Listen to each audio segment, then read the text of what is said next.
Golden paint കയ്യിൽ കിട്ടിയപ്പോൾ ഇന്നലെ തന്നെ ഇത് അടിച്ച് കംപ്ലീറ്റ് ആക്കി വെക്കണം എന്നാണ് ഞാൻ കരുതിയിട്ടുണ്ടായിരുന്നത്. പക്ഷെ ഇന്നലത്തെ ഞങ്ങളെ പർച്ചേസിംഗ് ഒക്കെ കഴിഞ്ഞിട്ട് രാത്രി നല്ലോണം ലേറ്റ് ആയിട്ടാണ് കേട്ടോ എത്തിയിട്ടുണ്ടായിരുന്നത്. അപ്പം പിന്നെ ഇത് അടിക്കാൻ നേരമില്ലല്ലോ, അങ്ങനെ ഞാൻ ഇന്നത്തേക്ക് മാറ്റി വെച്ചു.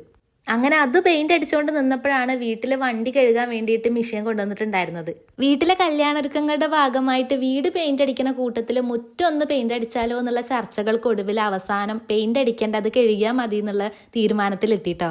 ഈ വണ്ടികളൊക്കെ അവിടെ കഴുകി നിർത്തിയിട്ട് ഞാൻ ഈ ഒരു മിഷ്യനും പിടിച്ച് നിൽക്കണ കാണുമ്പോൾ നിങ്ങൾ വിചാരിക്കും ഇതൊക്കെ ഞാൻ കഴുകിയതാണ് എന്നുള്ളത്. ഏതോ സിനിമയിൽ സലീം കുമാർ പറയണ പോലെ ആത്മാർത്ഥമായിട്ട് പണിയെടുക്കാൻ ഒരാളെങ്കിലും ഉണ്ടല്ലോ. അതൊക്കെ അങ്ങനെയാണെങ്കിലും ഈ ഒരു വർക്ക് ഞാൻ ഒറ്റയ്ക്ക് ചെയ്തിട്ടുള്ളതാണേ. പണി അറിയുന്ന ആളാരോ അത് നേരത്തെ ചെയ്ത് വെച്ചോണ്ട് തന്നെ കളറൊന്നും ഞാൻ പിന്നെ മാറ്റാൻ പോയിട്ടില്ല. അതേ സെയിം കളർ തന്നെ എടുത്ത് മേലെ കൂടെ ഒന്ന് ടച്ച് ചെയ്ത് കൊടുത്ത്. ഇത് രണ്ടെണ്ണം ഉണ്ടായിരുന്നു, ഒന്നേ ഞാൻ ഇപ്പൊ കംപ്ലീറ്റ് ആക്കിയിട്ടുള്ളൂ. ഇനി അതും കൂടെ ഒന്ന് കംപ്ലീറ്റ് ആക്കണം. പിന്നെ അതാ ഈ ഒരു കൃഷ്ണനും കൂടെ ഉണ്ട്.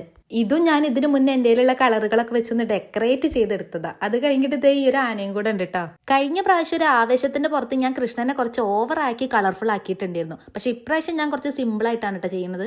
അപ്പം ഇനി എന്തായാലും അതും കൂടെ ചെയ്തിട്ട് കാണിച്ചു തരാവേ.